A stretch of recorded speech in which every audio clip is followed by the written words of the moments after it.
আসসালামু আলাইকুম ভিউয়ার্স, আজকে আমি আপনাদেরকে ক্যাডেট কলেজে ভর্তি সম্পর্কিত কিছু ইনফরমেশন আপনাদেরকে দেওয়ার চেষ্টা করব। ক্যাডেট কলেজে ভর্তি হতে হলে আপনার কি কি যোগ্যতা থাকতে হবে এবং ক্যাডেট কলেজে ভর্তি হলে খরচ কীরকম হতে পারে, আর ক্যাডেট কলেজে ভর্তি হতে হলে আপনার শারীরিক যোগ্যতা কি হতে হবে এবং ক্যাডেট কলেজে লিখিত এবং মৌখিক পরীক্ষার নাম্বার সহ আনুষঙ্গিক আমি চেষ্টা করব আপনাদেরকে আমার এই ছোট্ট ভিডিওর মাধ্যমে দেখানোর জন্য। নর্মালি ক্যাডেট কলেজগুলোর যে উদ্দেশ্য এটা আপনারা সবাই জানেন, কারণ ক্যাডেট কলেজগুলো বাংলাদেশের সেনাবাহিনী কর্তৃক সরাসরি পরিচালিত হচ্ছে। আর ক্যাডেট কলেজগুলো কিন্তু সম্পূর্ণ আবাসিক পদ্ধতি, এখানে অনাবাসিক কোনো পদ্ধতি নেই, সবাইকে আবাসিকভাবে থাকতে হবে। আর আপনারা এটাও জানেন এখন পর্যন্ত সর্বমোট 12টি ক্যাডেট কলেজ রয়েছে, তার মধ্যে 9টি ক্যাডেট কলেজ ছেলেদের জন্য এবং 3টি ক্যাডেট কলেজ রয়েছে মেয়েদের জন্য। আর 3টি ক্যাডেট কলেজ মেয়েদের জন্য যে ক্যাডেট কলেজগুলো রয়েছে সেগুলো হলো ফেনী ক্যাডেট কলেজ, তারপর আপনার আছে ময়মনসিংহের ক্যাডেট কলেজ এবং জয়পুরহাট ক্যাডেট কলেজ।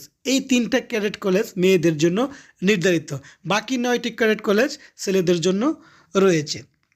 আর ক্যাডেট কলেজে নর্মালি 300 নম্বরের লিখিত পরীক্ষা হয়ে থাকে। তো 300 নম্বরের মধ্যে আপনার গণিত 100 নম্বর এবং ইংরেজিতে 100 নম্বর, বাংলায় থাকবে 60 নম্বর, আর নর্মালি সাধারণ জ্ঞান বলতে বাংলাদেশ এবং আন্তর্জাতিক বিষয়াবলী নিয়ে 40 নম্বর।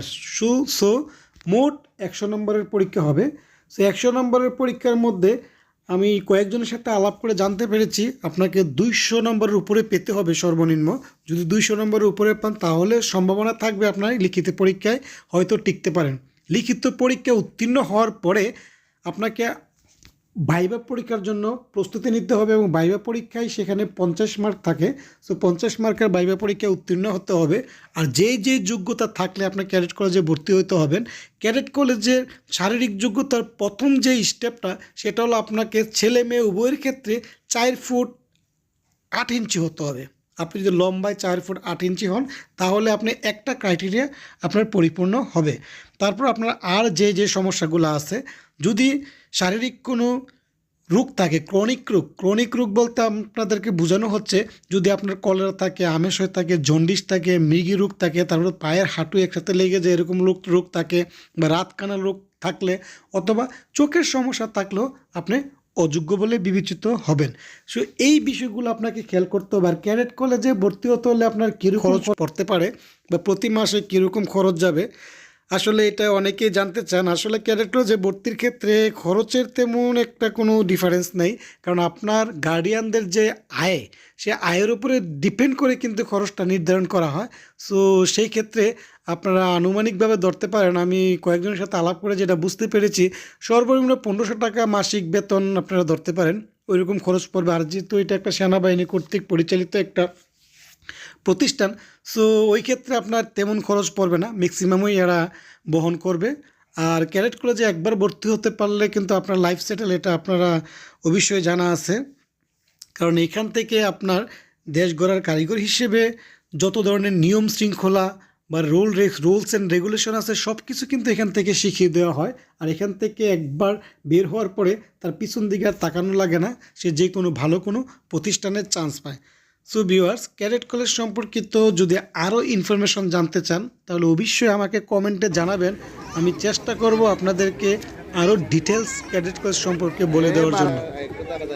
সো দেখতে থাকুন ভিডিওটি লাস্ট পর্যন্ত, এবং ভিডিওটি ভালো লাগলে অবশ্যই কমেন্ট করে যাবেন যাতে এরকম ইনফরমেটিভ ভিডিও আপনাদের জন্য নিয়ে আসতে পারি।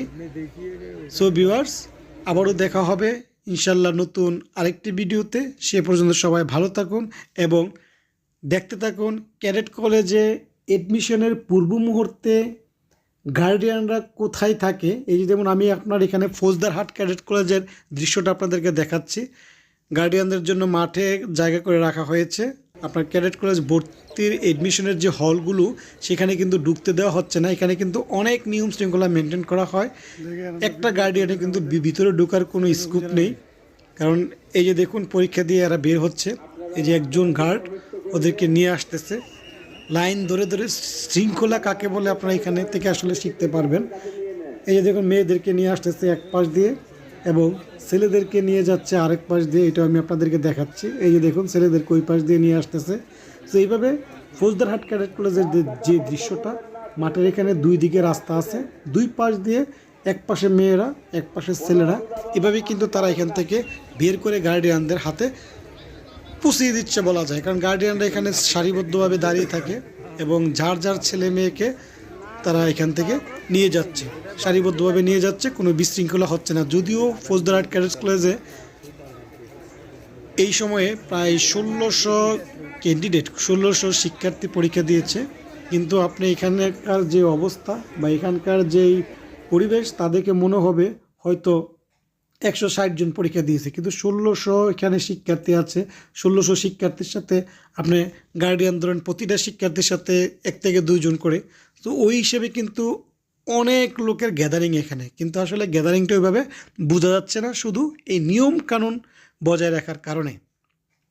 সো নিয়ম শৃঙ্খলা ভালো থাকলে যে সবার জন্য উপকার, আসলে এটা আপনারা কিন্তু এখান থেকে বিষয়টা খেয়াল করতে পারতেছেন। আর ছোটোখাটো জায়গার মধ্যে যেখানে 150 শিক্ষার্থীর যদি পরীক্ষা হয়, কীরকম গণ্ডগোল হয় ছেলে মেয়ে খুঁজে পাওয়ার জন্য, কিন্তু এখানে ওইরকম কোনো গণ্ডগোল বা ওইরকম কোনো বিশৃঙ্খলা, গণ্ডগোল বলা যাবে না, ওইরকম কোনো বিশৃঙ্খলা আমার চোখে পড়েনি।